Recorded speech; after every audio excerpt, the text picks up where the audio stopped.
Olá, muito boa tarde. Começa agora o Agrimercado, o mercado agrícola no meio do dia, aqui no seu canal AgroMais, 24 horas de agroinformação. Hoje é segunda-feira, início de semana, e é bom lembrar desde logo que hoje é feriado nos Estados Unidos, feriado importante, feriadão para os americanos, é o Memorial Day, aquele dia em que os americanos reverenciam seus mortos nas guerras nas quais o país participou ao longo do século passado e deste também. Então, feriado importante nos Estados Unidos, feriadão, não funcionam as bolsas nem de Chicago, nem de Nova York, mercado fechado, portanto, mercado tanto financeiro quanto de commodities e commodities agrícolas em particular. Na sexta-feira, bom lembrar aqui, a gente fazer uma retrospectiva, a maior parte dos grãos fechou em alta na Bolsa de Chicago, soja fechou em alta, acumulou uma alta na semana também, o milho também com valorização de 1,5% na sexta-feira, trigo também subiu 1,2%, o arroz foi outro que também teve alta de 1,2%. Na Bolsa de Nova York, destaque para o café. O café disparou em Nova York na sexta-feira, 1,3%, e um saldo líquido na semana de valorização de 6,3%. Foi o destaque semanal, o café arábica em Nova York. Uma disparada aqui, foi uma semana de preocupação com o clima aqui no Brasil, de alerta de geadas e tal, isso pode voltar, inclusive. O café ainda merece atenção ao longo dessa semana. Então, foi o destaque de alta da semana passada. O açúcar subiu no dia, na sexta-feira, mas caiu na semana, 1,7%. E o destaque do lado oposto aqui foi o algodão. O algodão caiu 1,1% sexta-feira e acumulou na semana uma queda de 2 pontos percentuais. Boi gordo na semana passada também acumulou uma queda de 2,1%. Esse mercado, sim, está funcionando hoje, e a gente vai então para os indicadores de hoje, segunda-feira, início de semana, para aquilo que está funcionando. Tirando os Estados Unidos, onde está tudo fechado, demais destaques seriam os seguintes: boi gordo na B3, operando com alta nesta segunda-feira. Agora, no início de tarde, uma valorização de 0,6% do contrato de julho, boi gordo na B3, R$ 315,05 na cotação do boi gordo. Lá fora, índice DAX na Bolsa de Frankfurt operando com alta, 0,7%. A Bolsa de Londres também com uma pequena alta de 0,1%. Mercado de ações na China, Bolsa de Xangai, que a gente acompanha aqui diariamente, também voltando a subir, hoje 0,6%, o mercado já fechou, refletindo aquilo que já vinha acontecendo na semana passada, a retomada gradual dos negócios na própria Xangai, que estiveram fechados pelo lockdown aqui da nova onda de Covid que assolou a China, consequentemente com impacto na sua economia ao longo dos últimos 2 meses, quase 2 meses de paralisação. Agora Xangai pouco a pouco se reabrindo para os negócios, locomoção volta, então bolsa refletindo esses novos ares lá, fechando novamente com alta nesta segunda-feira. O mercado já fechou, portanto. Petróleo com alta, 1 ponto percentual, já esteve em alta mais expressiva no início do dia, chegou a bater em $120 o barril, o petróleo tipo Brent, agora está 116,70, cotação do combustível, que é a referência para o mercado internacional, inclusive para o nosso aqui da Petrobras. 2 fatores basicamente fundamentam essa alta. Um é a expectativa aqui de um embargo pela União Europeia contra o petróleo russo, como uma sanção, mais uma nova sanção pela invasão da Ucrânia. Existe alguma dissensão, alguns países são contra, alguns países da União Europeia, a Hungria é um deles, porque depende muito do petróleo russo, mas demais países estão dispostos aqui a embargar a importação de petróleo russo. Isso significa um suprimento mais apertado aqui no Ocidente, consequentemente vai levar os Estados Unidos a socorrer a Europa com seu petróleo. Tudo isso é fator de alta nos preços do combustível, que está acontecendo exatamente nessa segunda-feira.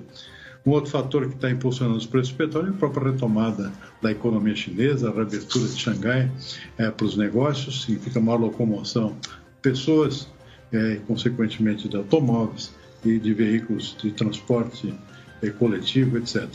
Então, é outro fator que também está impulsionando os preços do petróleo já ao longo dos últimos dias, mas principalmente a partir desta segunda-feira.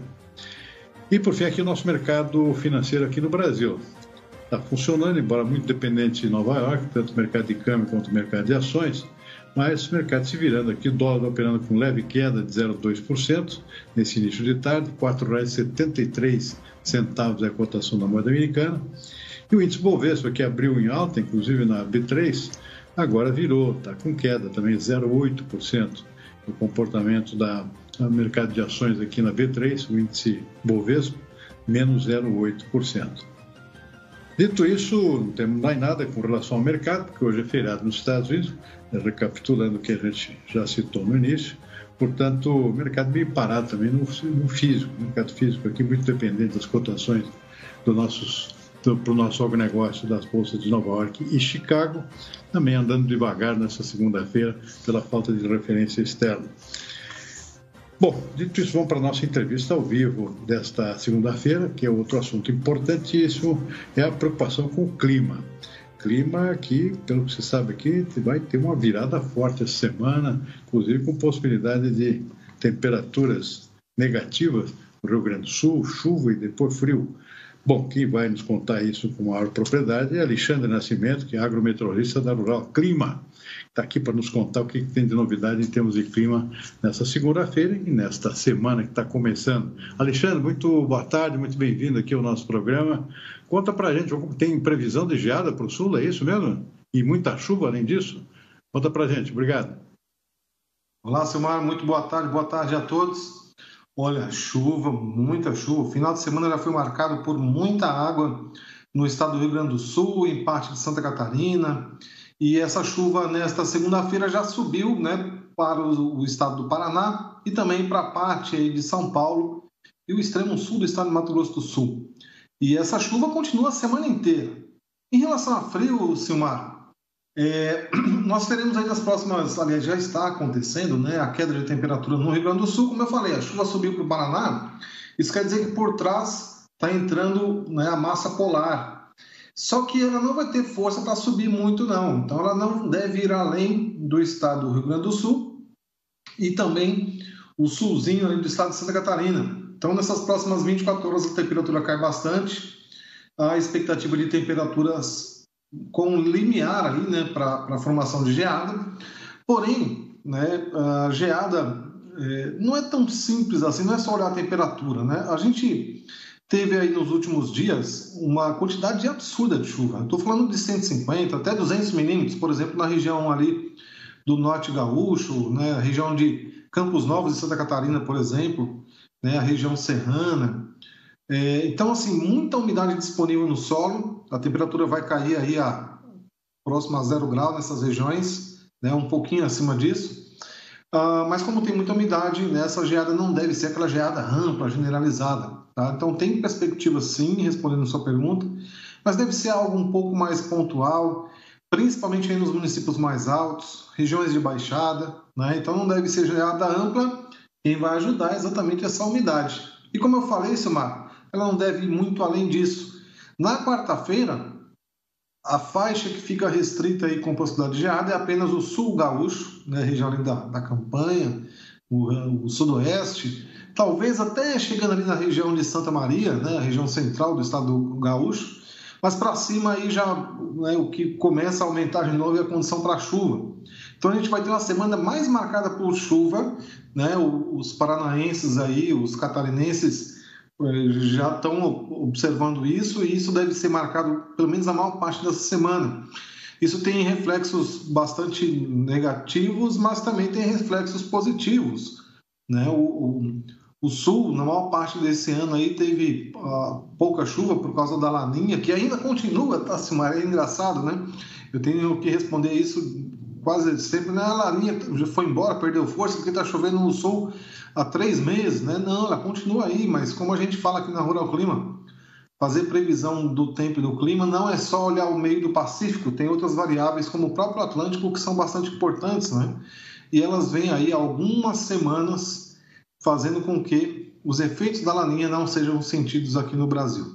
Então é isso que a gente tem para essa semana, muita chuva no sul, vai espirrar um pouquinho em São Paulo, vai espirrar um pouquinho em Mato Grosso do Sul, mas nas demais áreas aí do Sudeste e do Centro-Oeste, nada de chuva. Outra coisa que tem marcado bastante os noticiários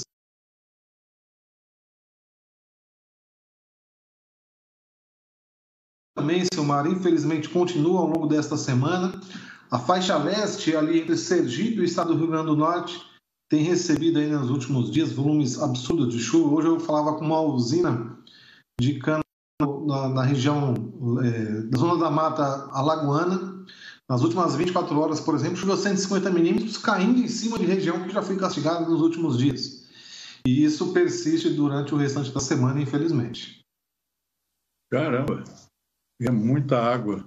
Agora, nesse momento, voltando lá para o sul, nesse momento, bom, safra de verão já estão praticamente todas colhidas, né? A preocupação agora com o trigo. Trigo não tem problema com frio, mas excesso de chuva atrasa o plantio, né? Então o plantio está recém começando no Rio Grande do Sul, isso pode atrasar bastante, né? Isso aqui encharca o solo, né? Não tem como você plantar nada nesse momento, né? Acho que é uma das culturas que pode ser prejudicada no ritmo do plantio, né? Perfeitamente, Silmar. Como eu falei, a chuva hoje, né, deu uma diminuída, amanhã também, só que, né, o sol está extremamente encharcado. Quando começar a secar, volta a chover de novo. Então essa é a condição aí para o Rio Grande do Sul, né? Pode ser que tenha esse atraso de fato. Você lembrou, né, brilhantemente. Há chance sim. Bom, com relação às geadas, sobe até o sul do Paraná, por exemplo, lá tem milho, né? Que pode ser afetado aí por geadas ainda, né? Ou não chega até lá? Não chega, Silmar. O que vai pegar no sul do Paraná é a chuva, muita chuva aí essa semana. Não tem geada não, pode ficar tranquilo. Ok. Bom, consequentemente também não chega até o sul de Minas, que foi a preocupação semana passada, né? Aquela ameaça de geada precoce lá que podia atingir os cafezais. Felizmente escapamos dessa, mas não sei, o inverno nem começou ainda, né? Tem muita coisa pela frente, né? Isso que é o temor aqui, especialmente o pessoal do café. Bom, o que mais? Você falou aqui na região do Centro-Oeste, lá a preocupação era com falta de chuva, né? Inclusive com perdas já na agricultura de Goiás, por exemplo. Isso lá não tem volta, né? Agora não chove mais, é isso? Exato, Silmar.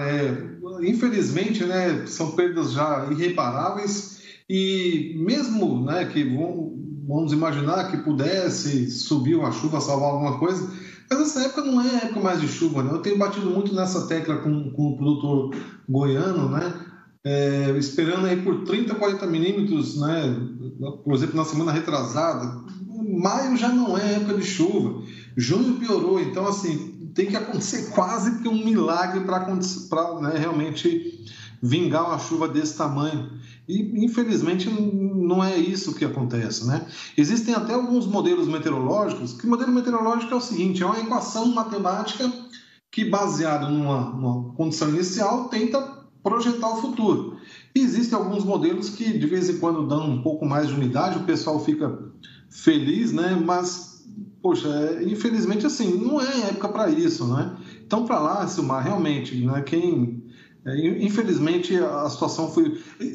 Houve um buraco do país e a situação foi complicada. Pegou Goiás em cheio, pegou um pouco de Minas e pegou também aí um pouco do estado de Mato Grosso, né? E o nortinho de Mato Grosso do Sul. Então, nessas áreas aí, a chuva faltou realmente nessa segunda safra e de agora em diante é muito difícil, né? E mesmo como você falou, nem adianta mais, né?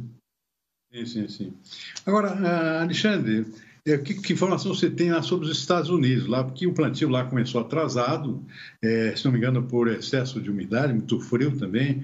O milho estava com plantio atrasado, trigo já tinha problema de produtividade, tanto na safra de inverno, além do atraso na safra de primavera deles. E essa situação melhorou? Olha, eu ainda não consegui ver o relatório dessa segunda-feira, mas até a semana passada, né, o pessoal da USDA solta toda segunda-feira o boletim, tem algum problema na conexão com eles lá que não está liberado ainda. Mas, ao que tudo indica, não deve ter mudado muita coisa. Por quê? A gente ainda, né, essa semana foi uma semana com bastante chuva. A expectativa para esse começo de semana ainda é de chuva, tem uma frente fria avançando e vai inclusive provocar aí, baixas temperaturas. Não é o suficiente para geadas, né? Mas é o suficiente para atrapalhar aquilo que já vem atrapalhado, como você falou, né? Vem atrasado tanto o milho quanto a soja, né? Então a gente sabe que o poder de retomada, né, do americano é gigantesca, é igual ao nosso centro-oeste aqui. Então, vamos ver o que acontece nas próximas semanas, né? Infelizmente, o boletim de hoje né? Eu não consegui ver ainda, eu estou desde de manhã tentando entrar lá no link da USDA, que, né, para ver o progresso, né, dos grãos aí, mas o de hoje ainda não mostrou nada. Da semana passada, sim, estava mostrando atraso, um grande atraso em relação ao ano passado e um atraso até mesmo em relação à média histórica. Então, quer dizer, a condição começa a ficar ali muito apertada, né? Se não me engano, acho que a janela do milho já, se não está para vencer, já venceu, né?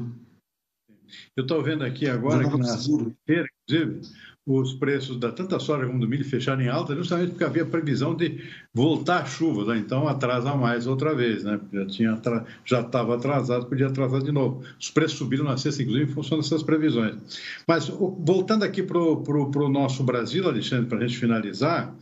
Para frente, você está enxergando alguma anomalia importante aqui? Por exemplo, para o trigo, até há pouco tempo, lá a previsão era ótima aqui, né? Ou seja, até quase o final do ciclo, um andamento normal para o trigo no sul do Brasil. Isso mudou alguma coisa ou continua uma previsão positiva? Olha, nós aqui da Rural Clima, a gente está trabalhando com uma perspectiva positiva em relação às culturas de inverno aí do sul. Os modelos, né, que são essas equações aí, eles sempre projetam que o mês que vem vai ser ruim. Só que a gente já pegou, né, o viés dele, né? Ele está enviesado pela presença da laninha. Então, o que ele diz? Que lá na frente vai secar.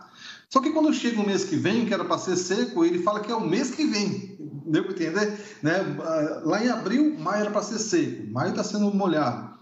No começo de maio, ele dizia que junho ia ser seco. Já está começando a apontar junho molhado. E, né, seguindo a mesma pegada, ele me diz que julho vai ser seco. Nós aqui na Rural Clima não estamos acreditando nisso. A gente continua acreditando que as outras variáveis vão terminar aí se combinando de modo que os efeitos da laninha seguem praticamente nulos aí para as culturas de inverno do sul. O que de vez em quando pode pegar é o frio, mas como você falou, cultura de inverno é cultura que, né, espera por frio mesmo, então isso não é problema. O problema é subir o frio demais e pegar áreas como, por exemplo, de café, de cana, mas é isso aí, a gente vê só mais para frente mesmo. Em princípio, eu não acredito que tenha nada comparável ao ano passado. O grande medo do produtor, né, é o retrovisor. Ele lembra do ano passado e, ao ouvir a palavra frente fria, fica com medo. Não é para tanto.